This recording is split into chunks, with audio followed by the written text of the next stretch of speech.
फरमाया फीही लैलतुन खैरुम मिन अल्फी शहरिन। हजूर ने फरमाया ऐ मेरे उलामो, ये ऐसा महीना आ रहा है जिसके अंदर अल्लाह करीम ने एक रात ऐसी रखी हुई है कि जिसके अंदर अल्लाह का बंदा अगर 2 नफल नमाज पढ़ता है अल्लाह 1000 महीने से ज्यादा इबादत का सवाब देता है। यानी लैलतुल कदर की रात। वजअलल्लाहु सियामहु फरीदतन, अल्लाह ने इस महीने के रोजे तुम पे फर्ज किए हैं। क्या किए हैं? फर्ज किए हैं। तो जो चीज़ फर्ज होती है वो बंदे पे कर्ज होती है। अल्लाह की तरफ से क्या होती है? बंदे पे कर्ज होती है जो चीज़ फर्ज होती है। तो हम नवाफल पे ज़्यादा जोर देते हैं। ये मसला भी याद रखें, जब आप के फ़र्ज़ अभी बाकी हैं, चाहे नमाज के फ़र्ज़ बाकी हैं, तो आपके नफली नमाज की अल्लाह को कोई हाजत नहीं है। बल्कि जब भी ऐसा इरादा करें, हमें ये इशू पाया जाता है कि जब शब बरात आती है तो हम उस रात को आ जाते हैं, जी आज हमने नफल पढ़ने हैं, आज हमने नफल पढ़ने हैं। हालांकि नफल ये ओवर टाइम है।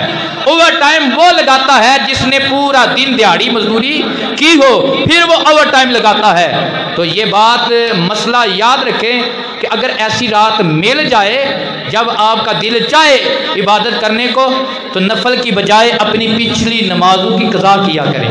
वो उसका अजर भी ज़्यादा है और आपका कर्ज भी उतर जाएगा। उसका अजर भी ज़्यादा और उसका कर्ज भी उतर जाएगा।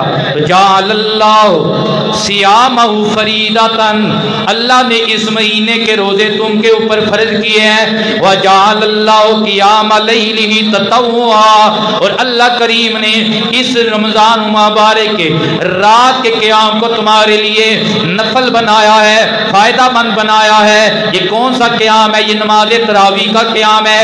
ये इतनी अज़मत वाली नमाज है, इतनी शान वाली नमाज है कि अल्लाह के कुछ ऐसे फरिश्ते हैं जो सारा साल अल्लाह के अर्श के नीचे अल्लाह की इबादत में लगे रहते हैं। लेकिन जब रमज़ान का महीना आता है अल्लाह की बारगाह में इल्तिजा करते हैं, रब्बे करीम हमें इजाज़त दे, हम ज़मीन पर जाएं, हम मोहम्मद अरबी के गुलामों के साथ मिलकर नमाज तरावी में शामिल हो जाएं, नमाज तरावी में शामिल हो जाएं। यही वजह थी कि जब ये हदीस मुबारक हज़रत उमर फ़ारूक ने सुनी तो बाकायदा फरमाया कि आज के बाद नमाज तरावी की बाकायदा जमात कराई जाएगी, बाकायदा जमात करवाई जाएगी।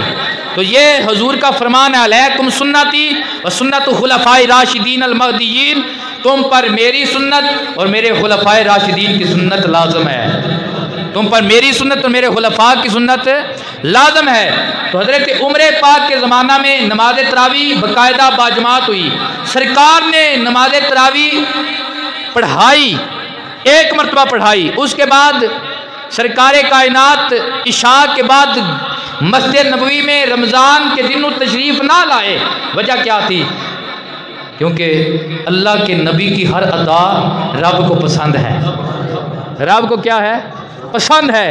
तो इस वजह से सरकार ने बाकायदगी के साथ इसकी जमात नहीं फरमाई। कहीं ऐसा ना हो कि अल्लाह मेरी उम्मत पे ये 20 रकातें फ़र्ज कर दे और मेरी उम्मत गुनाहगार बन जाए। तो ये फ़र्ज नहीं है, ये फ़र्ज नहीं है, क्योंकि अगर फ़र्ज छूटे तो उसका बहुत बड़ा गुनाह है। उलमा कहते हैं कि ये जो रोज़ा फ़र्ज है, अगर बंदा कज़ा कर देता है किसी वजह से जानबूझकर, वो सारी ज़िंदगी कज़ा करता रहे उस रोज़े की, लेकिन उस अजर को नहीं पहुंच सकता जो रमज़ान के अदा रोज़े का अल्लाह ने अजर रखा है। अदा रोज़े का अल्लाह ने अजर रखा है। वजअलल्लाहु क़ियाम लैलिही ततव्वुआ, अल्लाह ने रमज़ान के महीने में रात के क़याम को तुम्हारे लिए इजाफी इबादत बनाया है। और साथ अल्लाह के पाक पैगंबर ने इरशाद फरमाया, मन साम रमज़ाना व क़ाम लैलहा ईमानन व इहतिसाबन गुफ़िर लहु मा तक़द्दमा मिन ज़म्बिही। हुज़ूर ने इरशाद फरमाया, जिसने अल्लाह की रज़ा के लिए रोज़ा रखा और रात नमाज तरावी पढ़ी, अल्लाह उसके ज़िंदगी भर के गुनाह माफ़ फरमा देगा। अल्लाह उसकी ज़िंदगी भर के गुनाह माफ़